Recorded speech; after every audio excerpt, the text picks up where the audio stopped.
Hola, ¿qué tal? Bienvenidos. Esta es la versión especializada en salud del Noticiero Científico y Cultural Iberoamericano, NCC, un espacio de la Asociación de Televisiones Educativas y Culturales Iberoamericanas, ATEI, con la intención de difundir la ciencia y la tecnología en toda América Latina. La plataforma COVAX es un programa de la Organización Mundial de la Salud que busca garantizar un acceso justo de las vacunas contra la COVID-19 para todos los países del mundo, sobre todo para aquellos más desprotegidos. Un acceso mundial a los inmunizantes es la única vía para erradicar los efectos de la pandemia en la salud pública y la economía del mundo. Hay ciertas vacunas clave que ayudarían en el fortalecimiento de la coalición COVAX para asegurar un acceso equitativo. Por ejemplo, los inmunizantes de la firma estadounidense Novavax, que en días recientes garantizaron más del 90% de efectividad para su vacuna.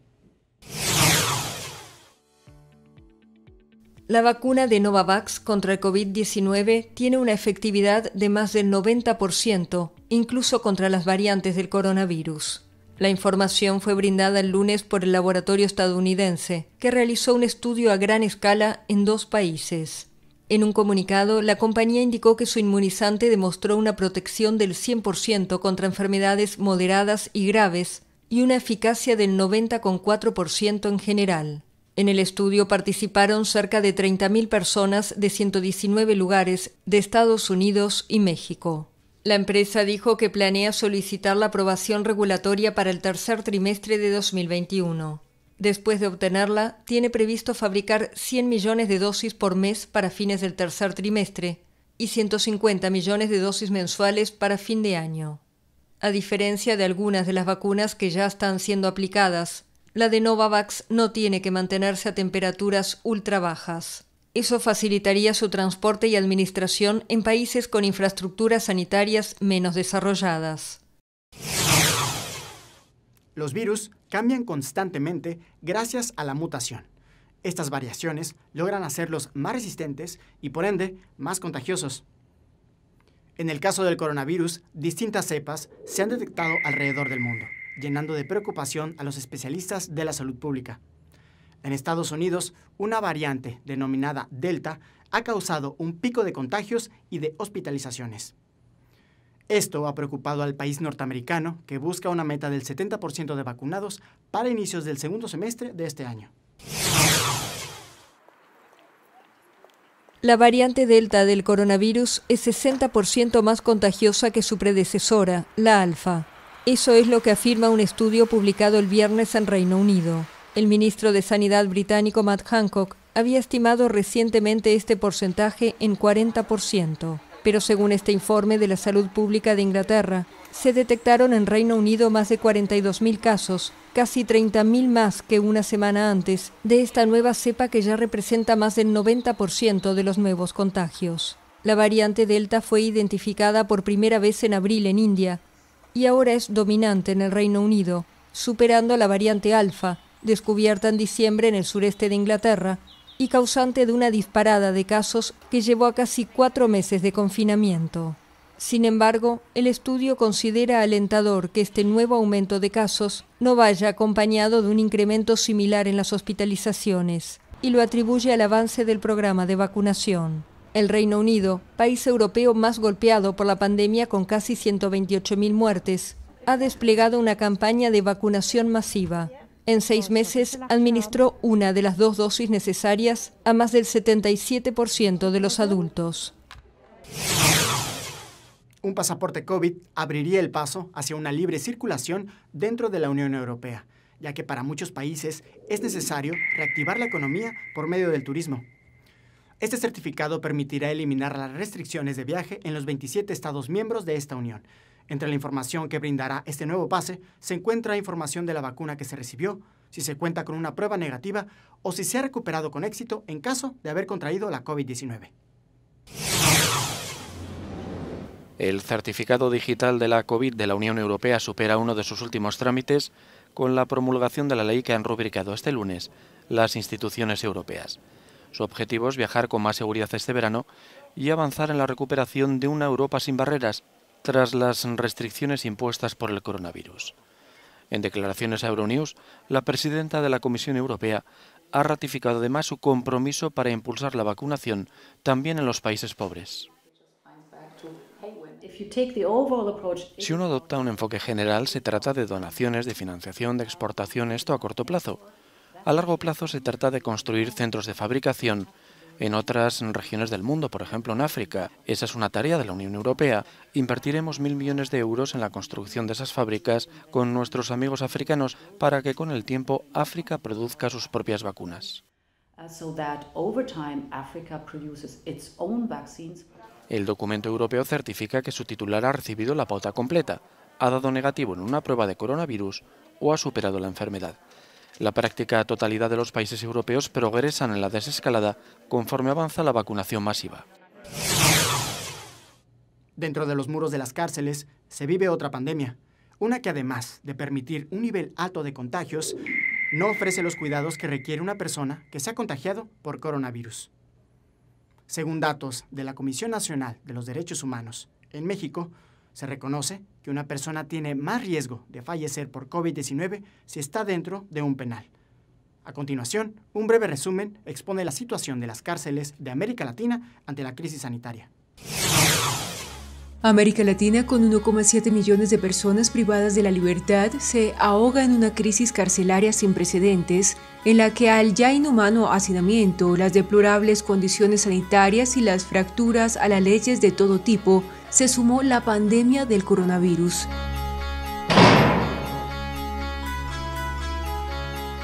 En Brasil se vive uno de los casos más dramáticos. A finales de 2019, sus cárceles albergaban más de 750.000 presos, una cifra que lo ubique como el tercer país con mayor población carcelaria en el mundo, solo por detrás de Estados Unidos y China. Durante la pandemia permitió que el virus se sintiera a sus anchas. En 2020, el número de muertes por coronavirus en prisiones brasileñas aumentó un 190% en el primer bimestre de 2021 frente a los 2 últimos meses de 2020. Unas 340 personas, entre reclusos y funcionarios, fallecieron por el virus, mientras que más de 67.000 resultaron contagiadas.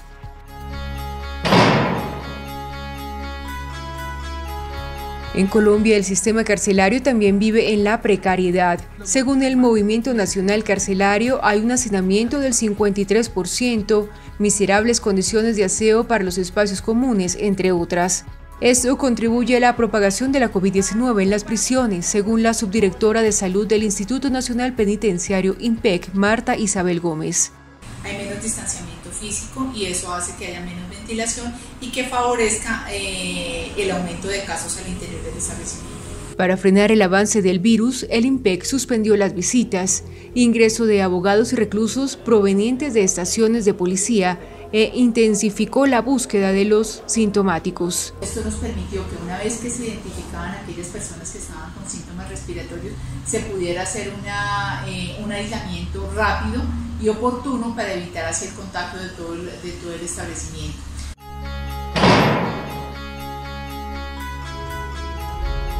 A lo largo de este año de pandemia, Paraguay sufrió varios intentos de fuga y algunos motines, el último en la cárcel de Tacumbú en Asunción el pasado febrero, que se saldó con 7 fallecidos. La ministra de Justicia, Cecilia Pérez, indicó que estos episodios no responden a la crisis sanitaria. Los episodios que hemos tenido no han sido propiamente por la pandemia, sino han sido por esquemas propios del esquema de violencia que venimos arrastrando por la situación de emergencia penitenciaria.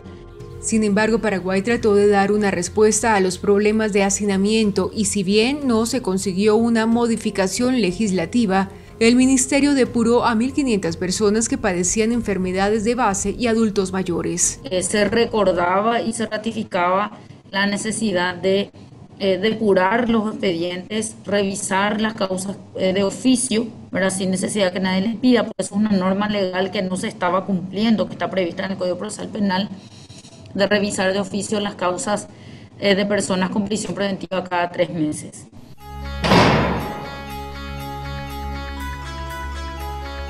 Mientras las cárceles ecuatorianas son catalogadas como un enfermo terminal al que se le sumó la pandemia, los centros de reclusión de Centroamérica son para muchos como tener una pesadilla despierto. Fueron portada de periódicos y revistas con las imágenes de pandilleros de grupos rivales revueltos, sentados en fila en el piso de los patios de los penales, con la cabeza rapada, las manos atrás y vistiendo solo pantalón corto y mascarilla. Hasta junio de 2020 la región acumulaba casi 1 millar de presos contagiados. En Cuba, los círculos infantiles creados hace 60 años continúan como una fortaleza para el país, donde una de las prioridades es el conocimiento. Estas instituciones educativas, fruto de la revolución, fueron concebidas como respuesta a la necesidad de trabajo de ambos padres. Así es como se concretó un refugio que ofreciera a sus hijos, además de un lugar seguro, una preparación para el futuro.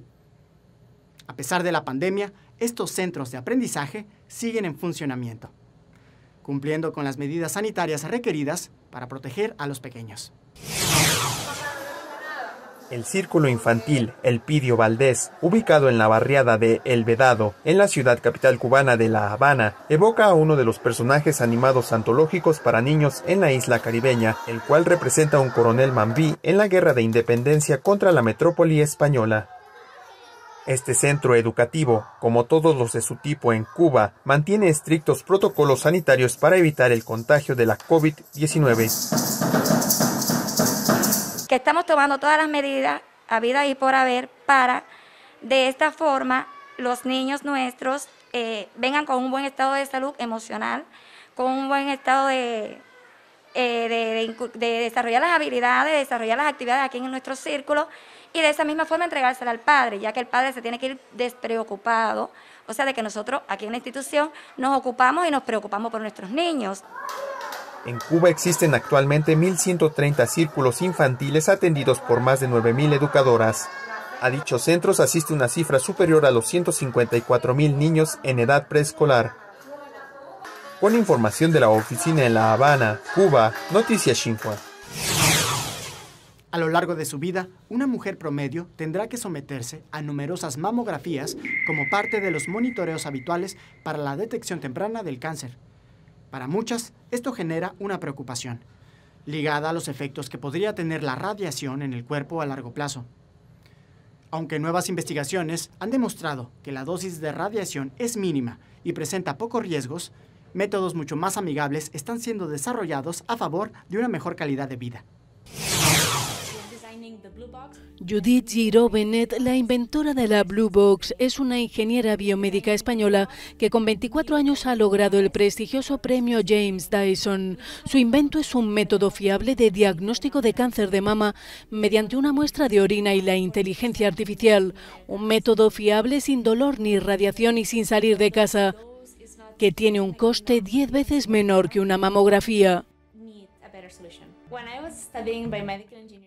Esto es una box, es una caja que tiene en su interior unos sensores que son sensibles a ciertos compuestos químicos que están presentes en tu orina si la persona tiene cáncer de mama. Todas las familias desafortunadamente van a tener como mínimo un caso en algún momento, pero aquí la buena noticia es que si se detecta suficientemente temprano, muchas veces se puede curar. Es decir, la tasa de supervivencia de las mujeres con cáncer de mama es altamente proporcional a la detección, si la detección ha sido temprana. Y es por eso que la motivación bueno, doncs, si conseguimos realmente optimizar la Blue Box al máximo para conseguir detectar cáncer de mama en estadio inicial, aquí está la clave, inicial, entonces pues puede tener un impacto. Y eso es lo que nos motiva a mi equipo y a mí. Ahora mismo, ser ingeniera biomédica es súper divertido, es un momento genial para la medicina y la ingeniería biomédica, porque de una vez por todas la inteligencia artificial se está usando, pero esta vez de verdad, aunque hace años que existe ya, ¿no? Pero ahora se está implementando ya a aplicarla en la medicina y aplicarla bien. Cuando tú estás creando un algoritmo de inteligencia artificial en tu ordenador, lo que pasa es que tu ordenador, tu software es más inteligente que tú. Entonces tú tienes que entrenarlo, tienes que ir conduciéndolo, ¿no? Y a ver dónde llega. Aquí al final la única limitación que tiene la inteligencia artificial es cuántas muestras eres capaces de conseguir para entrenar el algoritmo. Es decir, cuántos hospitales logras convencer para que se sumen al estudio y te den pues, muestras de orina de pacientes. Y así que este verano vamos a empezar pues, una serie de estudios clínicos entre California y Cataluña, en los que vamos a ir a hospitales, recoger muestras de orina y usarlas para entrenar. La Blue Box es nuestro goal más inminente y el que más ilusión nos hace ahora mismo. Europa es un lugar donde ahora mismo se están destinando muchísimos recursos, muchísimos fondos a la innovación. Es decir, poner una sucursal de tu startup en Europa yo creo que es su paso necesario, vamos, totalmente. Igual de necesario que poner otra sucursal en Estados Unidos, donde la biomedicina está pasando, pues ahí es donde tenemos que estar, en Europa y en Estados Unidos. El dengue es una enfermedad viral que se transmite a humanos por medio de la picadura de mosquitos infectados, misma que en los últimos años ha logrado propagarse con rapidez en distintas regiones del mundo. Las variaciones locales y el riesgo que podría tener esta enfermedad están ligadas a las precipitaciones, la temperatura, humedad y tipo de urbanización de una comunidad. Este padecimiento afecta en su mayoría a los países de Asia y Latinoamérica y se ha convertido en una de las causas principales de hospitalización y muerte en niños y adultos. La buena noticia es que un nuevo estudio podría dar respuesta a los esfuerzos por combatir esta enfermedad. Una esperanza para contener el dengue. Un estudio realizado en Yogyakarta, en la isla de Java, reveló que los casos de la enfermedad cayeron fuertemente luego que se introdujeran mosquitos con la bacteria Wolbachia. La investigación de 3 años, publicada esta semana, muestra un retroceso del 77% de los casos de dengue y del 86% en las hospitalizaciones vinculadas a la enfermedad. La bacteria Wolbachia, que se encuentra en moscas de la fruta y otros insectos, impide la propagación del virus en los mosquitos portadores del dengue, los Aedes aegypti, y la infección en los humanos cuando los pican. El estudio implicó introducir primero la bacteria en mosquitos en algunas zonas de la ciudad para medir cómo incidía en las infecciones a humanos de entre 3 y 45 años. Después, la prueba se amplió a toda la ciudad y a regiones vecinas, englobando a una población de 2,5 millones de personas. Los científicos esperan que este método sea un arma decisiva en la batalla contra la enfermedad, que provoca dolores musculares, fiebre y náuseas, y en los casos más graves, hemorragias e incluso la muerte. El dengue es la enfermedad transmisible por mosquitos que se propaga más rápidamente, con más de 50 millones de casos al año, 8 de ellos en Indonesia.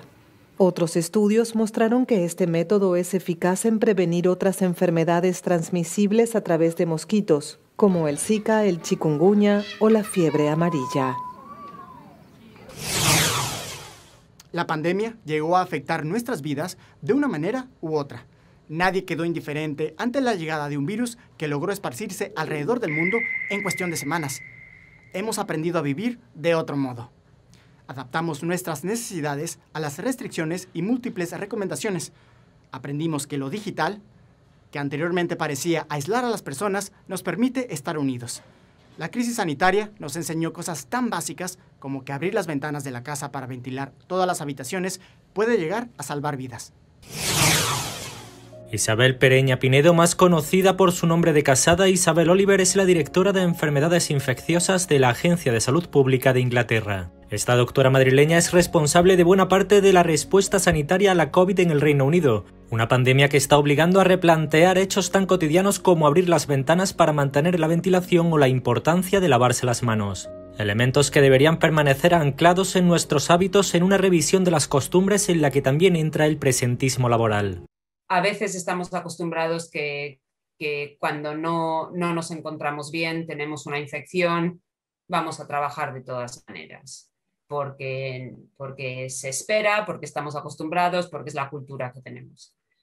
Y creo que una de las cosas que deberíamos aprender después de esto es que si tienes una infección, deberías quedarte en casa.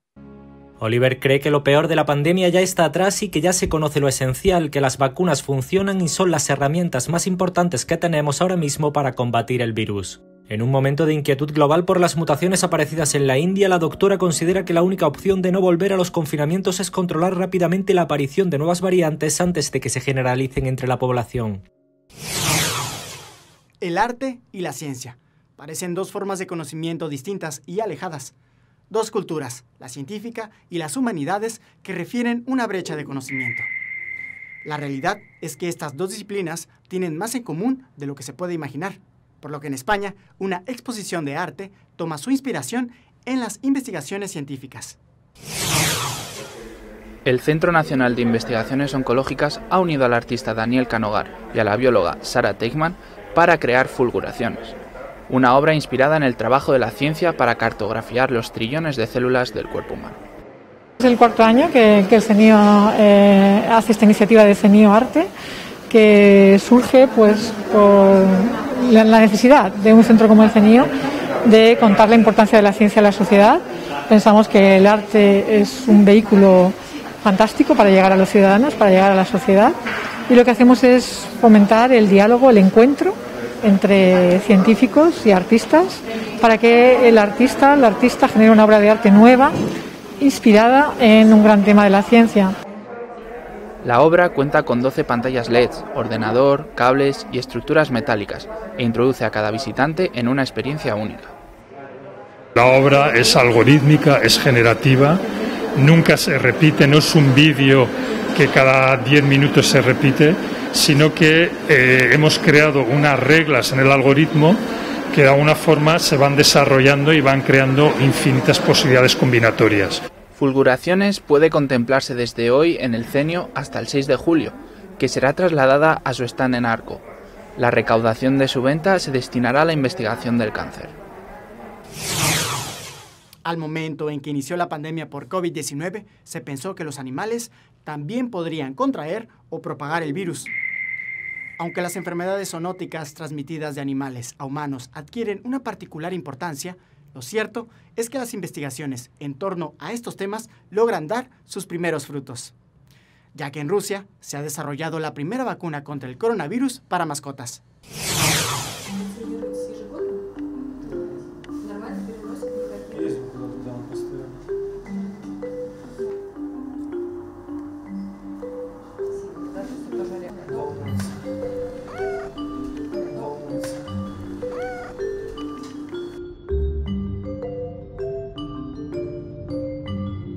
Животные показывают респираторные признаки болезни. Это может быть какие-то учащенное дыхание, либо кашель, либо потеря обоняния. То есть, точно такие же, как у людей, только в очень-очень поверхностных, так скажем, проявлениях.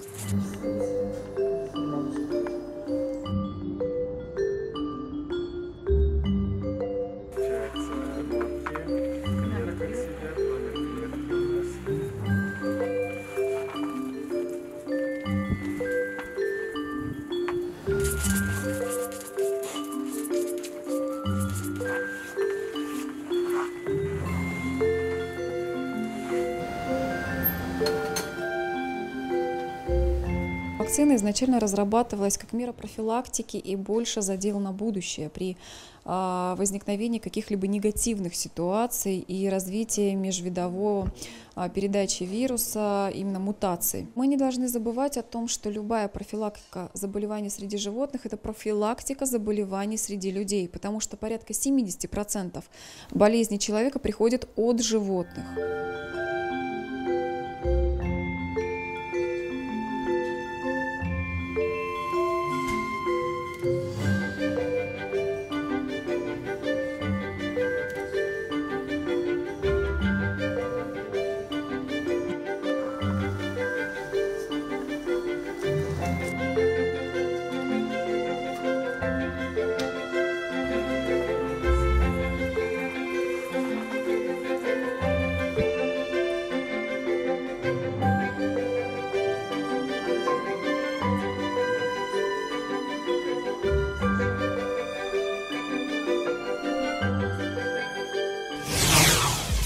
Gracias por acompañarnos en este viaje informativo en el Noticiero Científico y Cultural Iberoamericano NCC, especializado en ciencias médicas y tecnología de la salud.